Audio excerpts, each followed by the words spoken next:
90.3 FM, and it's time for the Wednesday edition of Helping Seniors of Brevard. And it's been a while since we've been able to welcome back to the microphones the founder, executive director of Helping Seniors of Brevard, Joe Steckler. But Joe, great to see you back. You look fantastic, and we're anxious to hear all about how things have been. Well, John, first of all, thank you for, it is great to be back. And I listened to a lot of the shows that Kerry and you conducted while I was laying in a bed and listening to you all do what I did for a long time. And I got a lot I'll be talking about over the next few weeks. And Dr. Sheldon, is, if he's on today, and I hope he is, because he's got an article, it's called... You can be a successful health consultant for yourself, and here's how. And it couldn't have been a more appropriate title. And I'm gonna ask Kerry to fill in while I get my hearing aids adjusted to this thing here, because all I'm getting is squealing in both ears. Oh, no. Take it a minute for Kerry. So, we were talking about this just before we went on to the air, and what a great title that Dr. Lee Sheldon had come up with anyway, how to be a successful health consultant for yourself. Because if you think about it, with everything that Joe went through following the knee surgery, I guess there is no better advocate for yourself when it comes to health than yourself. And a lot of times, I guess we leave that over. We think, well, the doctors know best and all that. But if you don't ask the right questions, you can't be always sure if things are going in the right direction. And I know, Joe, when you were, when I would talk to you when you were in the rehab, and you would talk about spending 3 hours a day in the rehab gym there. And you said, a lot of times folks would come in and they would more or less sleep in their chair, and they wouldn't really be trying to do the exercises. And I remember you saying something like, it's going to be hard to get back to where you want to be if you're not willing to put in the effort. Well, I got my hearing aid adjusted, folks, and I don't have a squealing in my left ear, and I'm going to have to go out to the VA to get my hearing aids adjusted, because for some reason, with this all these medical problems I've had, either my head's changed shape or my ears changed shape, one of the two. But it's driving me nuts half of the time when I hear a squeal. But Kerry, Jim, John, and Lee, if you're listening right now, there is no better advocate for health care than you yourself. Now, having said that, most of us don't know what to ask. We don't know what the problem really is. We don't really understand what it is the doctor's trying to correct. And you get shipped off to these care facilities, and you've had a primary care doctor who's been following you for 15, 20, 25, 30, 35 years, and all of a sudden a guy's going to step in and solve your problems. And if you don't careful, your medications get changed, the frequency of the administering of the medicines gets changed. I was lucky. The people that I went to for my rehabilitation, most of them knew my background. They knew that I was going to ask questions. And they didn't want me to ask a lot of questions. And I can understand, after having been there for 4 months, why they don't want anybody asking a lot of questions, because there are a lot of questions that can be asked and should be asked, and there are different ways that we need to care for our system than we're doing right now. And it's a sad state of affairs when you go into a facility and you don't even know what to ask. And somebody asks you, what are your goals? What are your objectives? Heck, most people just want to get out of there. They want to get back to their life. And so many people aspire to getting back to where they were before they had whatever it is that put them in that place in the first place. And some are fortunate they can get back and reestablish a quality of life, but others cannot. And that is a hard call. And that's why it's so important for all of us to know exactly what it is that we're trying to do. And It's really hard. Kerry, Yeah, Joe, what you're talking about and getting through that whole process, and part of the problem is when we're confronted with that situation, most of us don't really even know the right questions to ask. yeah. So it would seem like if we are able to, I think one of the benefits, quite honestly, of following Helping Seniors all the way along has been the fact that you keep getting better educated about how all things in the health system work. Just by following, the articles that you write in the newspapers, the things that we publish in the Senior Scene magazine, the TV shows, the radio shows, everything we do like that helps you develop that aging plan. But if you're not willing to advocate for yourself, or you just leave everything up to whatever they do, it's kind of like being adrift in a lifeboat, just hoping somebody's going to come along and rescue you. Well, that's part of the equation, Kerry. And I'd like to welcome our new executive director, Rick Broderick, just showed up in the studio. Welcome, Rick. Thank you. I'm glad to be here. I finally know where it is now, so next time I'll be absolutely on time. It's a little bit tucked away, so sorry about that. Well, I thought maybe this man did want to show up for the show today. So, but we have fun on this thing. And if you don't have fun at what you're doing in life, there's no reason to do it. I firmly believe that.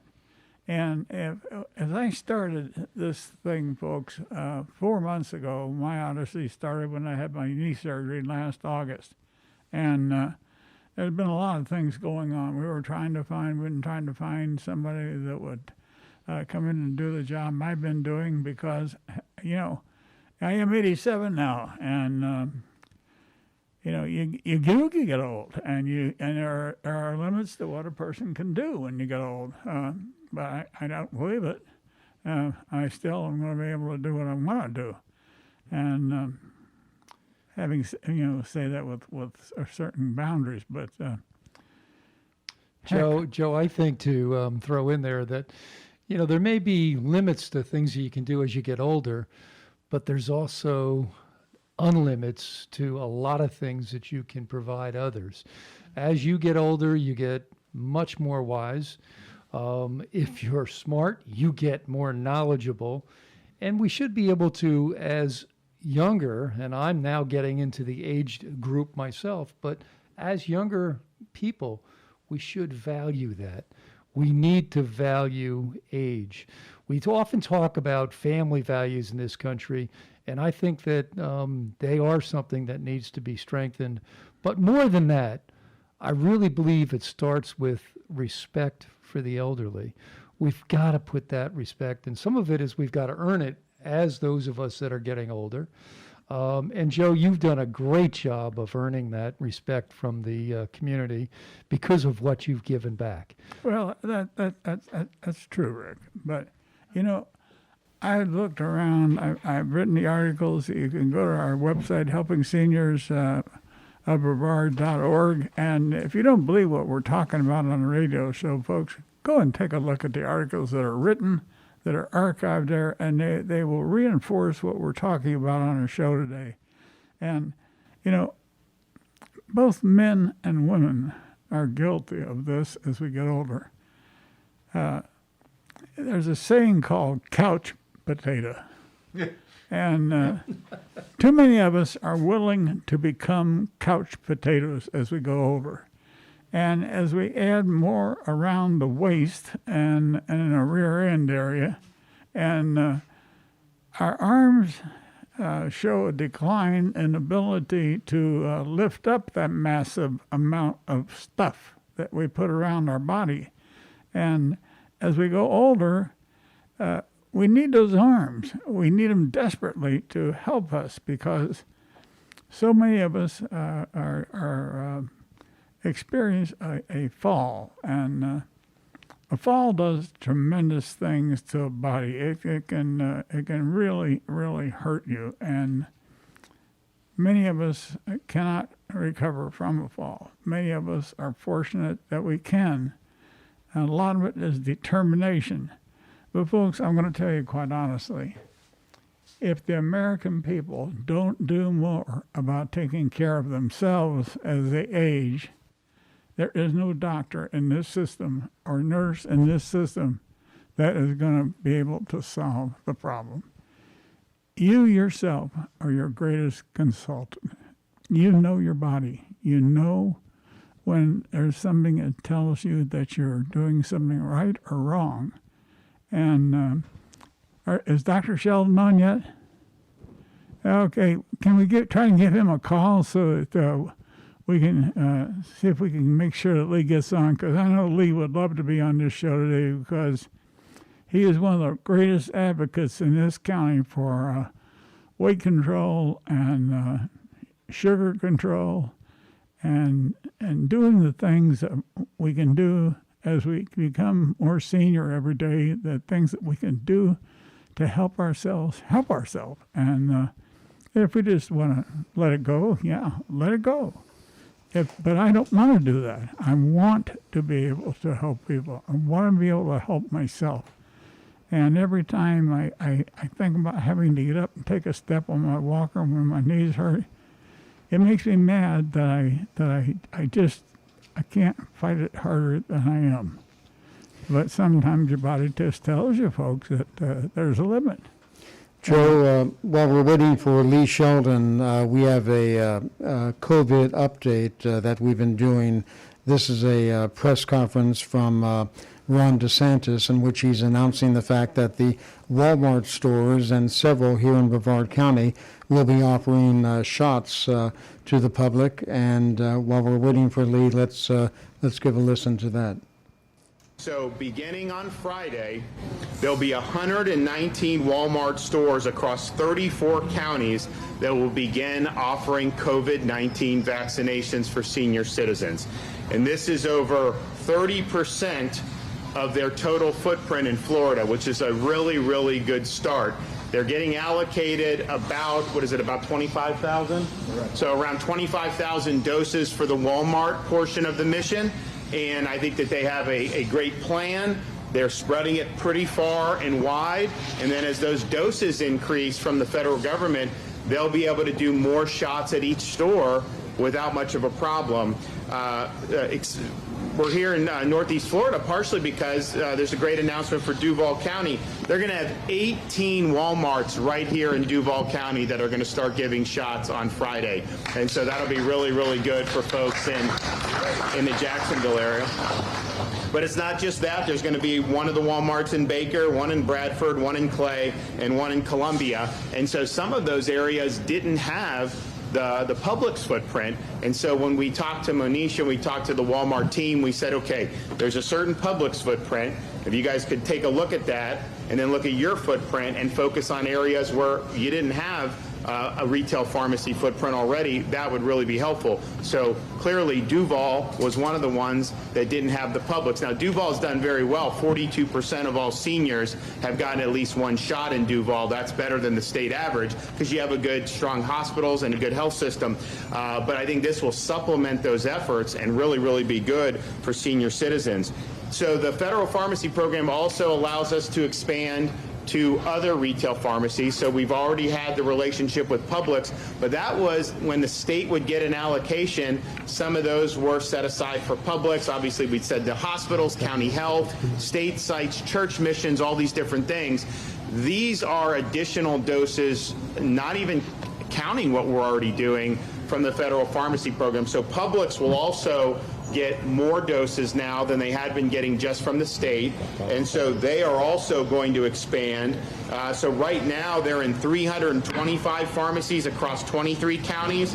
Starting by the end of this week, they will be in almost 600 Publix stores statewide across 41 counties. Now we already have them in Nassau and St. John's. There'll be 6 Publix in Clay County, and there'll also be one in Columbia County. It's also important to point out, when you talk about Walmart, they also have the relationship with Sam's Club, same company. And so they're going to be offering at both Walmarts and some selected Sam's Club. So when you go to schedule a vaccine appointment for Walmart, you visit walmart.com/COVID vaccine, but you can also go to samsclub.com/COVID vaccine. So again, that's walmart.com/COVID vaccine or samsclub.com /COVID vaccine. And you do not have to be a member of Sam's Club to be able to get a shot at a Sam's Club pharmacy, which we obviously very much appreciate because we want this to be as widely available as possible. And of course, many seniors have already successfully made appointments with Publix. Some have tried and haven't been able to get through. Well, there's going to be more appointments for this week, and Publix's website is publix.com/COVID vaccine. So I think that the retail aspect of this is going to be very positive. I think Walmart has so many folks in the communities who shop here on a regular basis. This is a place they're comfortable with. You got a lot of great employees that work here. And if you look on your way out, if you look where they have the setup for this, I think it's going to move very smoothly, and I think it'll be a really good operation. So I commend Walmart for getting in this. And I think you're going to see a lot of positive developments. If we're over 40% of seniors, or 42% of seniors in Duval right now, without even having these pharmacies in the mix here, just think we're going to be able to add to those numbers and have a majority of seniors in no time, and hopefully as many seniors as we can. Now, I don't think every senior has wanted it thus far, but I think the vast majority will, and that'll be really, really good. People will ask, well, when are you going to do this group or that group? We will move on when we have done right by the seniors. We're doing seniors first, 65 and up. Folks that are not 65 with comorbidities are getting shots through hospitals and physicians. We're not having that at retail just because I think refereeing that is difficult. But we have all 65 and up. So we have a third of seniors, of our 4.5 million seniors, over a third have been reported to have had a vaccine, but the reporting lags. And so we've probably done close to 1.7 million seniors that have gotten at least one shot. Florida is the only state that's even crossed 1 million thus far. I think Texas is about to do it. But we are #1 with vaccinating seniors, and we're ahead by hundreds and hundreds of thousands, and we're one of only a handful of states that's vaccinated a third of our senior population. And so that's the information about COVID, the latest on all that. And in just a few moments, we're going to have Dr. Lee Sheldon on the air with us, and we'll continue with the topic of how you can be a successful health consultant for yourself. And Kerry, we do have Lee standing by. I wanted to remind everybody again those locations where the shots will be given at the Sam's Club in Cocoa, just off of State Road 520. It's at actually 450 Townsend Road, and then also in on Wickham Road, the Walmart on Wickham Road at 8500 North Wickham Road in Melbourne, 3950 North Wickham Road, and 1000 North Wickham Road at the Walmart stores. Okay, that's good. So we've been going around the room. So how many people in this room have had their COVID shots? Joe, you've had... I've had my COVID shots, and folks, you don't even want to get me started on this COVID mess that this governor has put these seniors through. And I've got a lot of thoughts I could talk to about. And first of all, I don't even think he started out right with the number of people, or he started to set the guidelines, set the bar at 65. He should have set the bar at 80 and take care of the older people and make it right. My wife was got an appointment. Well, no, our daughter-in-law, who lives in Maryland, got an appointment for her at a cocoa store here at a Walmart or at a Publix. And she got up at 4:30 in the morning to do it. I had her daughter out in Texas doing the same thing, trying to get an appointment here. My wife was up at 5 o'clock in the morning trying to get an appointment. And it all has to do with a combination of a lot of things. Availability of vaccines, luck, and there's so many parts to the equation. And when the governor gets up and talks about Duval County, I'm interested in what's going on in Brevard County. I don't really care what happens in Duval County. And part of the problem is, if we and I will take a look at it, I want to see where Duval County stands in relation to the number of seniors compared to the number of seniors in Brevard County.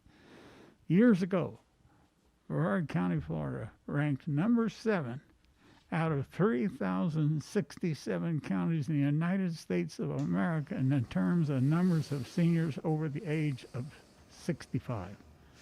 And that number hasn't changed a whole lot. If it's anything, it's gotten worse because more people come here to live that are older.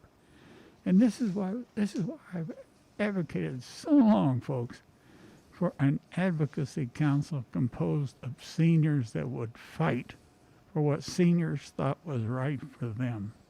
And if you think it's right that you have to get up at 4:30 in the morning to get a luck of the draw to get a shot, or if you have to have somebody in Maryland or in Texas get an appointment for you in the state of where you live, there's something wrong with the system. And I really think that's something that really should be discussed. I do have a question because, Joe, I think that's one of the reasons why seniors want to get involved in helping us in the work of helping seniors. Like, I'm sitting here next to Rick Broderick, who's our executive director, and I'm thinking, here's a guy who's been quite successful all your life, and now you're at a point where you're like, I want to help, I want to give back. And, that's what it's going to take for us to make the difference here in Brevard County, I think. No, you're absolutely right. And we have to, as Joe pointed out just a little bit ago, we have to take it as our responsibility to help. But some of these things, it's frustrating. And Joe, I can hear it in your voice.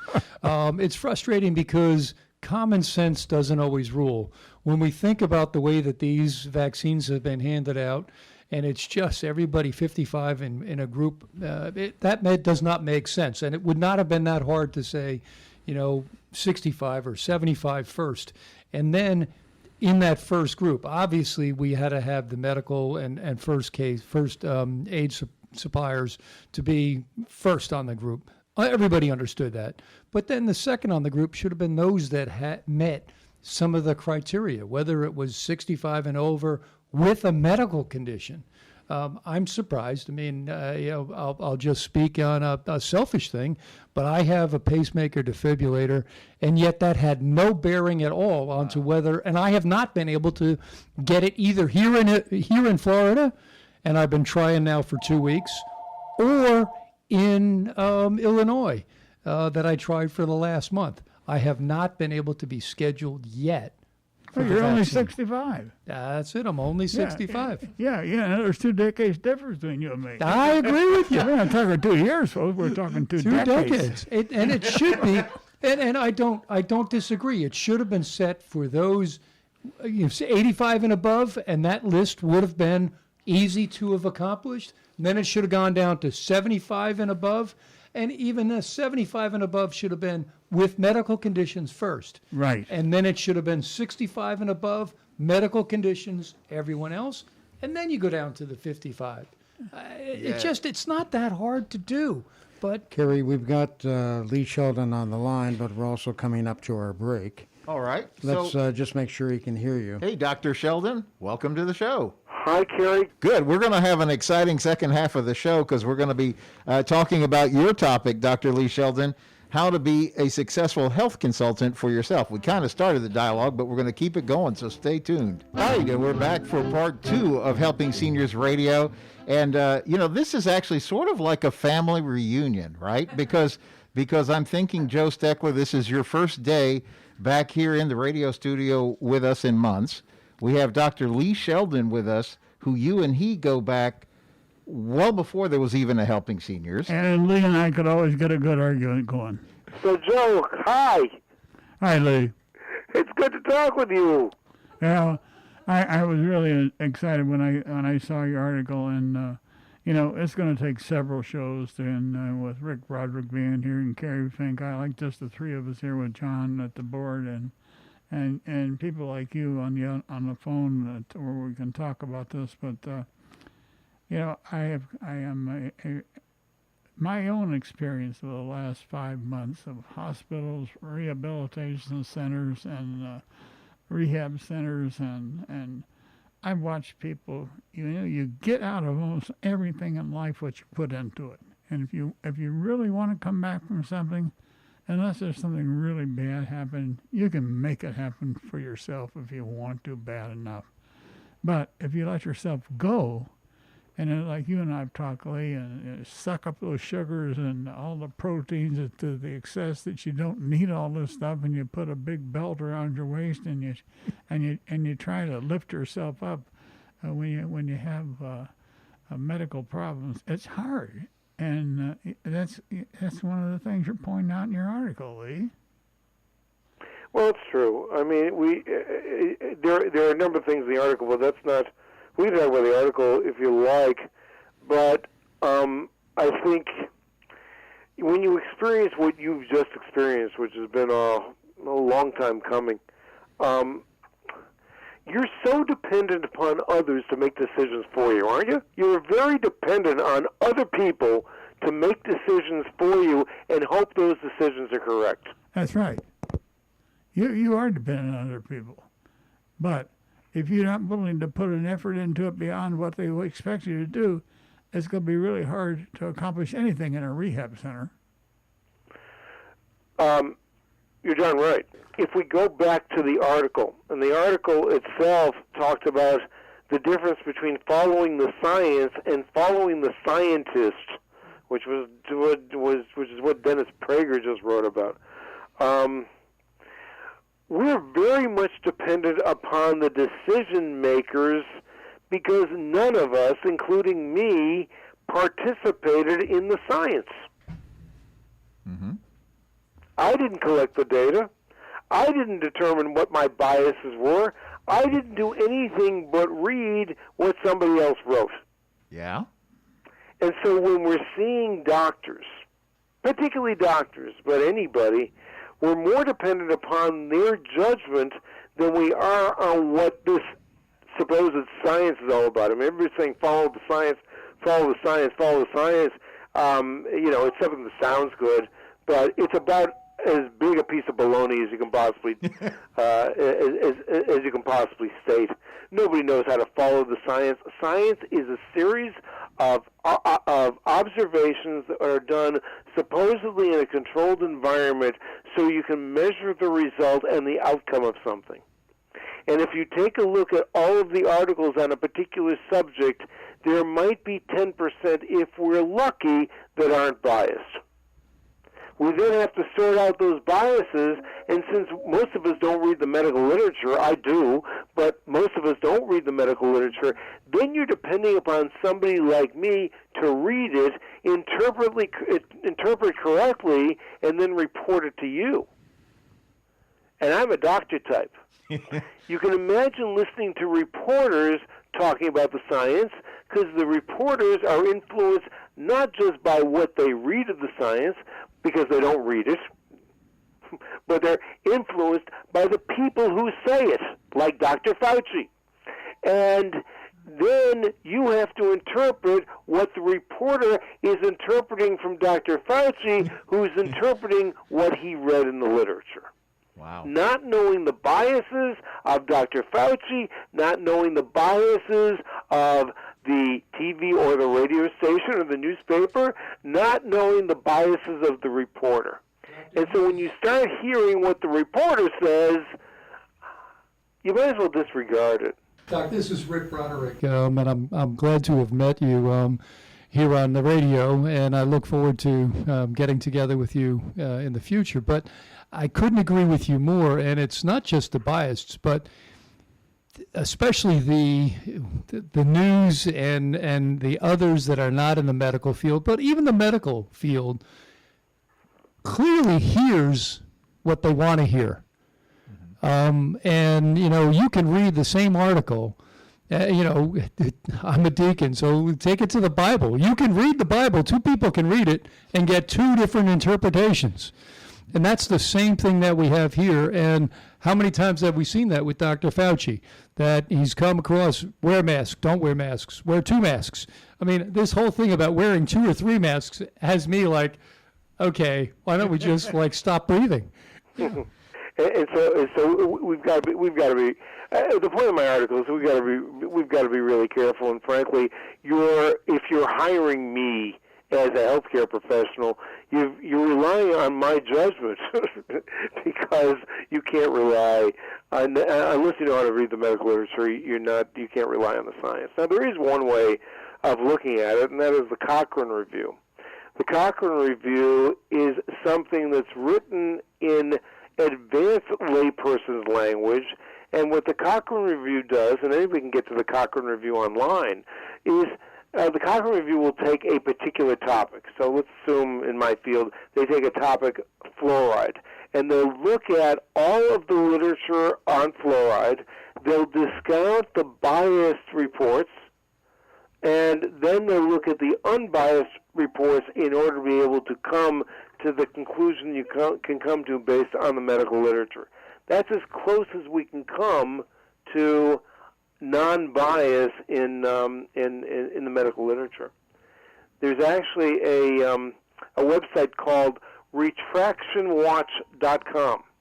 And in Retraction Watch, they trace the number of articles that were published in the medical literature that were retracted because of dishonesty, misinterpretation, or anything else. And there are several articles every day that are retracted because they were found to be, not on the up and up. But Lee, what all this is leading to is the fact that as we get older, our body changes, our lifestyle changes, medical knowledge changes, but doesn't it also mean that a lay person is going to have to be more attentive to what is happening about and around them as we live our lives into the future? Because it's hard to see a doctor, much less get time with the doctor to discuss the medications that you're on. Fortunately, I have a doctor that cares. And I have had that doctor for 32 years, and this guy is fantastic, folks. He was a former Air Force flight surgeon, and from day one, after we got back, the fact when he handed me a medical book and told me to look it up, I said, I asked you a question, doctor. I didn't need the medical knowledge. I said, I'm asking you for your opinion. So once we got by that, we've been really, really good friends. And I respect the man. And I know that he's trying to take care of me. But I know also that it's up to me to try to understand what goes on. I do a lot of talking with Bill Johnson on this radio show about elder law and all these documents we need. But Bill sends me the weekly update on the National Association of Elder Law Attorneys and the documents that they think are important for people to read. Heck, I read them. It takes time for me to do that. But I said, if I'm going to talk about this stuff, I got to be as best informed as I possibly can. I do not want to say things on this radio station that I couldn't point a finger at in a knowledgeable source that would back up what I'm saying. And when I talk about statistics, folks, you can bank on the fact that I'm not going to tell you that Brevard County has got an aging population that tops almost any state, any county in the United States of America. If I couldn't prove it, I'd be a darn fool. But besides that, when we get people like Dr. Sheldon, that takes time to to be a senior advocate and gear his programs towards helping us. It's time that we take a look and listen at what a man like that says. And I respect you for that, Dr. Sheldon. I didn't overwhelm you, did I? But Dr. Sheldon, just a joke again. When we talk about your article and what's going to be in the newspaper and everything, what are some of the best things that you might want to say about what we're talking about and what people need to do in being their own advocate? Well, I don't know who originally said it, Joe, but there was somebody who said it, and I just listened to Robert F. Kennedy Jr., who's an attorney, and he was having a debate with Dershowitz about vaccines. And he used the sentence or the phrase, trust but verify. So in other words, you hear from your doctor what your doctor's opinion is. But then if you were to take the next step that he's recommending, is that you go to the literature yourself. Mm-hmm. to verify what in fact the doctor has said. So I'll take my own particular situation. So I have a problem, or I supposedly have a problem based on a blood test. We keep on looking at that blood test, and the blood test gets worse and worse and worse. So then, and as a result, it's recommended that I have a biopsy done.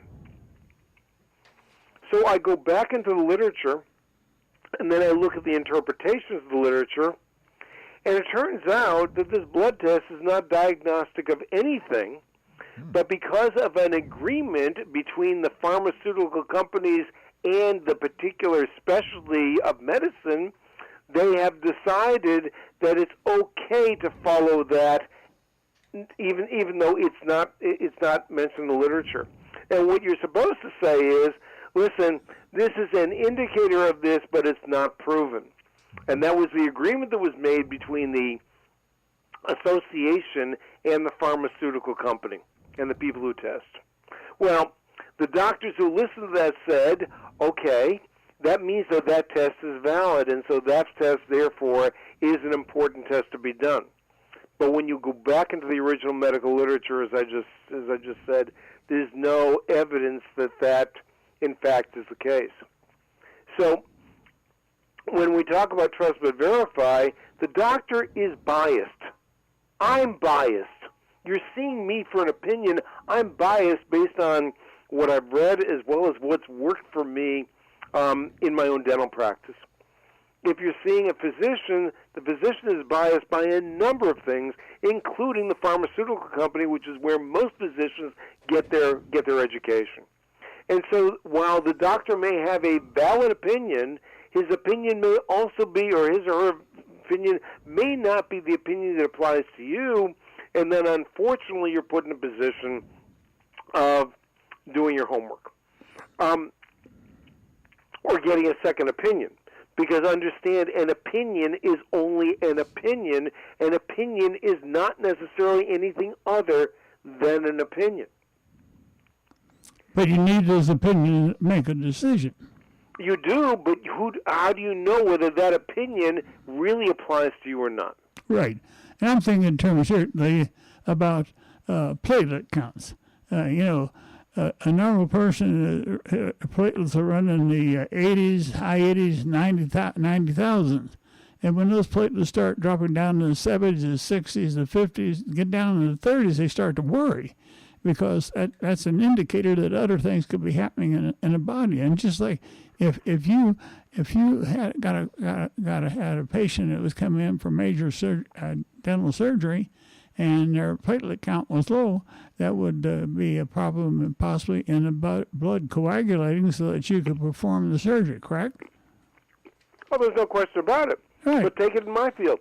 Okay, so in my field, I'm a periodontist. So a patient will see a dentist. The dentist will say, you've got a 5-millimeter pocket. We'll have our hygienist clean it out.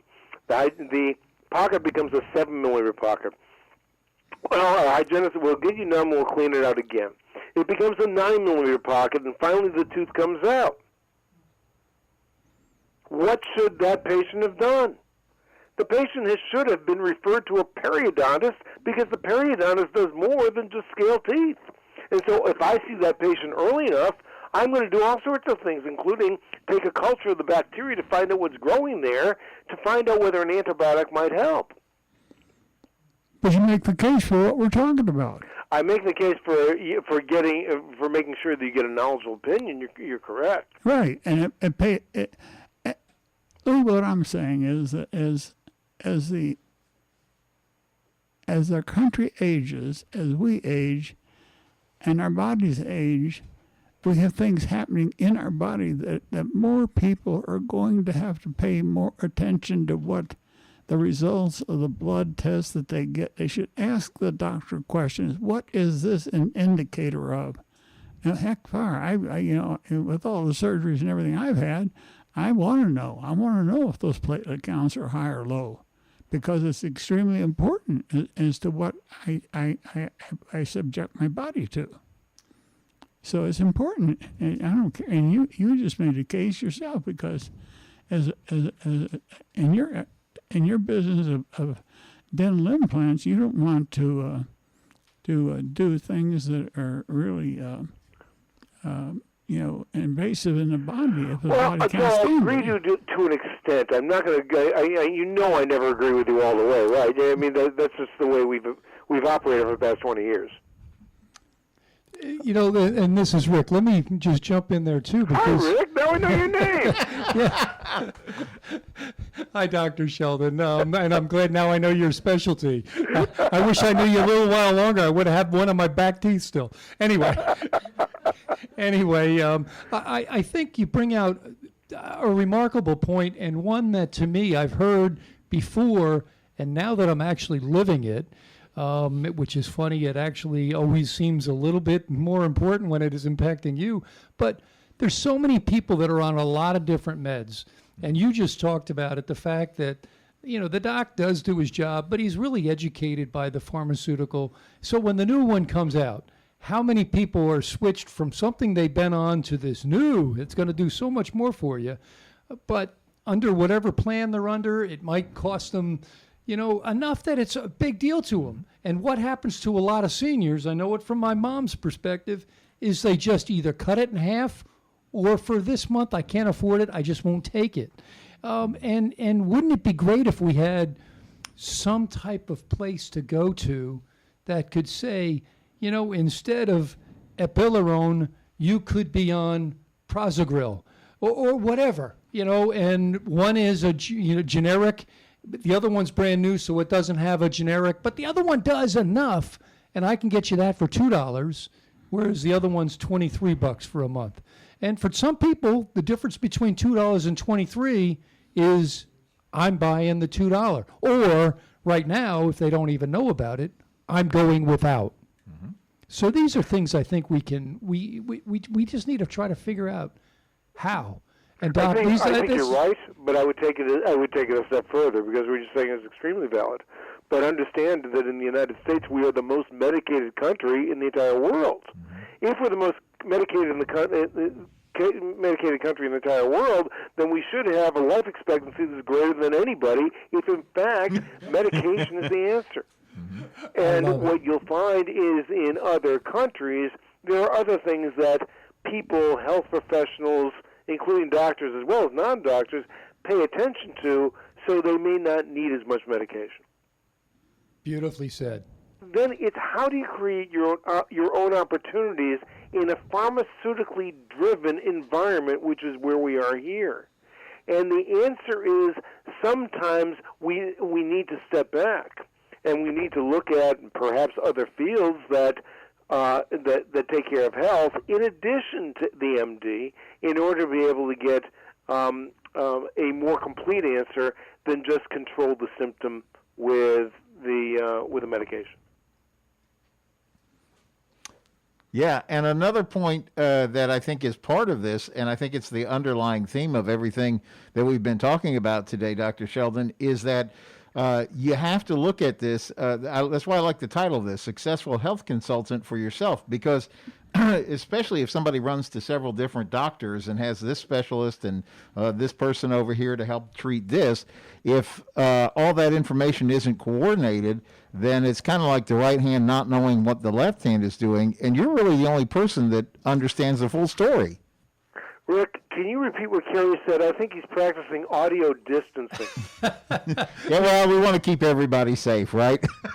So, Dr. Sheldon, what I was saying was that really, the whole topic of today's show, Successful Health Consultant for Yourself, is so important, because really, if you may have a specialist who's helping you on one area, a specialist who's working on another area, and then you have your primary care physician, and then maybe you're having a dental procedure or something, and maybe there's a medication that comes in there, and then maybe you're asking somebody holistically that says, well, I should take this supplement or something like that. You're really the only person that's at the center of your universe, and that's why it's so important that you understand and you sort of make sure everybody around you knows what's going on and has the information so that they can help you make the best decisions. You're right, and it puts the onus on the patient, which some patients can handle really well, and I'm contradicting myself a little bit. I understand that some patients can understand really well, and some people can't. And the second best choice, or maybe it's the best choice for many, is to have a primary care physician who's interested and knowledgeable enough that he or she can interpret what the other doctors have said, and the focal point is that primary care physician, but you've got to make sure that you have a primary care physician that really can help you and can interpret the other opinions correctly. Doc, what about, because I found for me up in Illinois, I really had a fantastic pharmacist that really cared. I mean, I got to tell you that one time he told me, Rick, I don't know, they've had you on this medicine for this is the third month. You haven't had a blood test, have you? And I was like, no, why?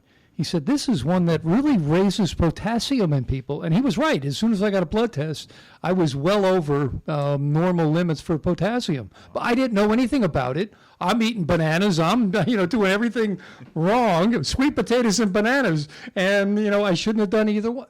So I think your pharmacist can really, really help. And people need to know theirs and ask them if they have questions, because I think your pharmacist, he or she can really be a big aid.